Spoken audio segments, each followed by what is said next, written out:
তুই কি মিটাবাই? তোর মনের মধ্যে পাপ রয়েছে, সংখ্যালঘু মুসলমানদের ঘরে ঘৃণা করেছিস, ভোটের জন্য শুধু ব্যবহার করেছিস, তার আসল রূপ এখন বেরোচ্ছে না। ওয়াকাব আন্দোলন বিজেপির বিরুদ্ধে, আর তুই মারলি কেন, জীবন করলি কেন? তোর মধ্যে যে কত নোংরা আছে সেটা এখন প্রকাশ হতে লেগেছে। এখানে আমার সামনে যিনি আছেন খাকি পোশাক, এটা ডিসি স্যার, এই দেখুন ধাক্কা মেরে ডিসি স্যারকে সরিয়ে দিলেন। এটা হচ্ছে ডিসি স্যার, এই দেখুন আমাকে এখানে ধাক্কা মেরে ডিসি স্যারকে সরিয়ে দিলেন। লোহার কোনো জিনিস আমি দেখিনি, আমি ওর হাত দেখিনি, হাতে কি ছিল হয়তো থাকলে আংটি থাকতে পারে বা নাও থাকতে পারে, ওই বিতর্কে আমি জড়াবো না। কিন্তু আমাকে প্রচন্ড আঘাত করেছে, হয়তো আমার এখন লিভারেও আঘাত লাগতে পারে। ডাক্তারের সাথে আমি কথা বলেছি, 2-1 দিনের মধ্যে আমি ট্রিটমেন্টে আবার ফার্দার করবো, কারণ আমার ব্যথা হচ্ছে, আপার সাইড হচ্ছে না, লোয়ার সাইড আমার হচ্ছে। আপনারা জানেন না এই ঘটনাতে বিজেপি যতটা দায়ী, বিজেপি যতটা যুক্ত, আমি মনে করছি সঠিক ইনভেস্টিগেশন হলে তৃণমূল প্রশাসনকে চুপ রেখে অতটাই রাজনৈতিক ফায়দা নেওয়ার চেষ্টা করছে। আমি আশা করব এই ঘটনা যারা ঘটিয়েছে একটাও না ছাড় পায়। এই পশ্চিম বাংলার সৌজন্যের রাজনীতিকে যারা বিনষ্ট করার চেষ্টা করছে তাদের বিরুদ্ধে আইনি লড়াই প্রশাসন করবে, কিন্তু কোন প্রশাসন করবে এটা ভাবার বিষয়। বলছেন আপনারা এন্টালি থানা, হ্যাঁ আরো কোনো থানা নাকি জানতো, তারপরেও তাদেরকে রিজেস্ট করেনি বা আটকায়নি, তাহলে সেই প্রশাসন করবে আমার সন্দেহ হচ্ছে। এইরকম দ্বারা বিগত দিনে দেখা যাচ্ছে আদিবাসী, এসসি, এসটি সবার জন্য সবাই ময়া কেঁদেছে, কেউ কিন্তু কারো অধিকার পায়নি। তাই আদিবাসী, দলিত, এসসি, এসটি, পিছিয়ে পড়া মানুষ, মুসলিম সহ সবার উচিত এই সেকুলার ফান্ডে এসে যার যা চাওয়া পাওয়া তাকে তার মতো করে এক জায়গায় হয়ে উদ্ধার করতে হবে, এটাই হচ্ছে আমাদের লক্ষ্য। যে ভদ্রলোক কমেন্ট করেছে তার উদ্দেশ্য তিনি একটাই কথা বলতে চেয়েছে যে এই নওশাদ সিদ্দিকী, আব্বাস সিদ্দিকী টুপি পরা, তার দলের লোক টুপি পরা মৌলবাদী বলে দাঁড়িয়ে দেওয়া হচ্ছে। তো আপনি কার সঙ্গে বলেছেন না বলেছেন জানি না, কাকে আহ্বান করেছেন না করেছেন আমরা জানি না। আমাদের চ্যানেলের মাধ্যমে যে হাজার হাজার মানুষ দেখে আর কি আহ্বান করবেন যে আসুন সবাই মিলে আমরা এই দলটাকে করি। আমি আবার বলছি, আমার টুপিটা দেখে লাভ নেই। 77 বছর দেশের, 79 বছর দেশের প্রধানমন্ত্রী, 79 বছর স্বাধীন আছে হিন্দু, দেশের গরিব হিন্দুরা এখন গরিব কেন? স্বরাষ্ট্রমন্ত্রী হিন্দু, দেশের হিন্দু ভাইরা গরিব কেন? অর্থাৎ হিন্দু মুসলমান দেখে নেই, দেখতে হবে কার মধ্যে মানবতা আছে। এই টুপিটা আমার এটা পছন্দের জিনিস, কারো কাছে তিলক আছে সেটা তার পছন্দের জিনিস। যদি এরা তিলক পরা দাদা বা ভাইয়ের দ্বারা আমার সমাজের সর্বধর্মের মানুষ অধিকার পায়, আর একটা মুসলিমের দ্বারা যদি অধিকার না পায়, আমার ইসলামও বলছে বা আমার মনুষ্যত্ব বলছে তিলক তো আমার তিলকের পাশে দাঁড়ানো দরকার, এই দাড়ি টুপিওয়ালা দেখে লাভ নেই।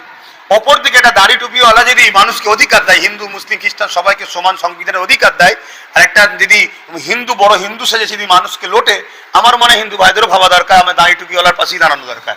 আমার দরকার এমন একটা লিডার বানাবো যে সংবিধান অনুযায়ী আমাদের অধিকার দেবে, এটা আমাদের উচিত। তাই আপনাদের চ্যানেলের মাধ্যমে অবশ্যই আমি আবার বলবো, সবার উচিত আশা, সবার উচিত আশা। এবং নওশাদ, বিশ্বজিৎ মাইতি, তাপস ব্যানার্জি এরা সর্বসময় ডাকছে।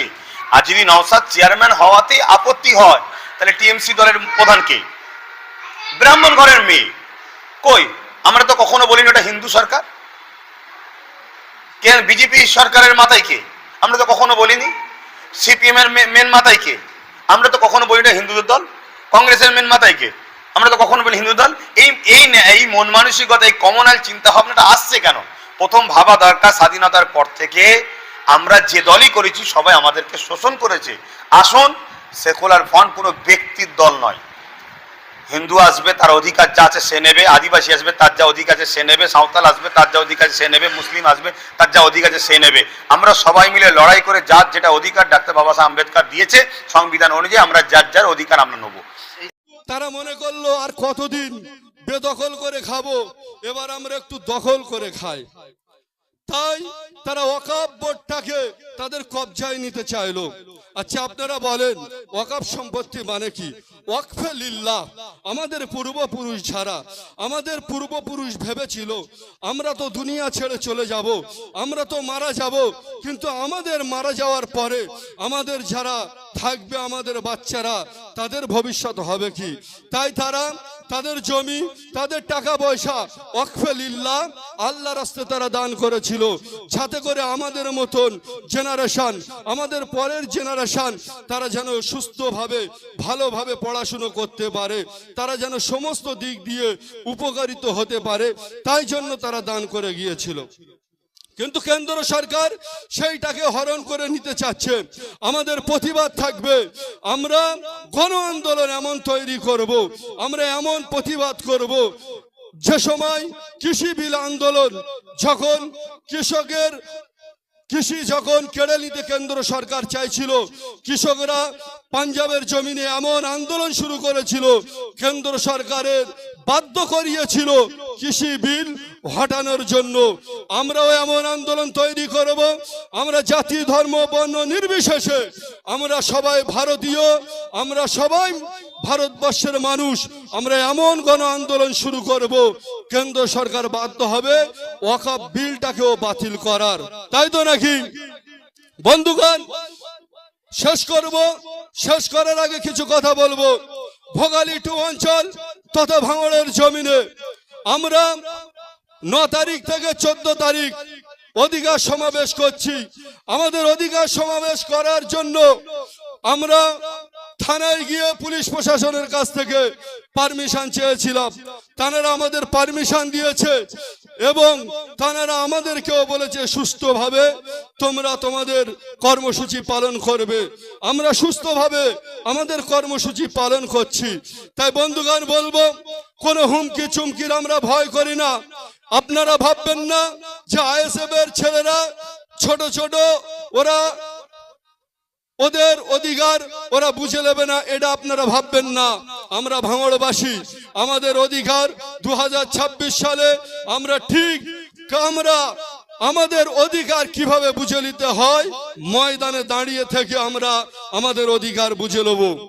কোন নেতার কোন হুমকি চুমকি, কোন নেতার কোন রকম হুমকি চুমকিকে আমরা ভয় করি না। আজকে আমরা অধিকার সমাবেশ করছি আপনাদের মতন প্রধানকে নিয়ে, আপনাদের মতন সভাপতিকে নিয়ে, আপনাদের মতন বড় বড় নেতাদেরকে নিয়ে আমরা অধিকার সমাবেশ পালন করছি না। আমাদের খুদ ভোগালী 2 অঞ্চলের সভাপতি, এই অঞ্চলের সভাপতি যে আমাদের স্টেটে নেই, কিন্তু তার না থাকা পরেও আমাদের মতন আইএসএফ এর সৈনিকরা আমরা অধিকার সমাবেশ করে দেখিয়ে দিচ্ছি। তার মানে ভেবে নেবেন আমরা কমজোরি না, আমরা আমাদের অধিকার বুঝে নেব। তাই বলছি প্রতিটা ভাই বাবাজি জন যুবককে বলবো, আমরা কোন রকম দুর্নীতিতে পা দেবো না, কোন রকম হইচয়ে আমরা মাথা দেব না। আমাদের অধিকার সমাবেশ শেষ হবে যখন আমরা আমাদের মতন ভাবে যে যার নিজের দায়িত্বে বাড়ি ফিরে যাব। এই বলে আমি আমার বক্তব্য এখানেই শেষ করলাম। ধন্যবাদ আমাদের আসেম বিল্লাহ ভাইকে, ধন্যবাদ অসংখ্য। খুব সুন্দর বক্তব্য রেখেছেন আমাদের আসেম বিল্লাহ ভাই, অঞ্চল সেক্রেটারি। আমরা আমাদের প্রোগ্রামে একেবারে শেষ লগ্নে চলে এসেছি। কথা হচ্ছে এখানে একটা, আজকে এই পশ্চিম কাঁঠালিয়ায় 2টো প্রোগ্রাম হচ্ছে। একটা আমাদের স্টেজের বাঁ সাইডে প্রোগ্রাম হচ্ছে, আর একটা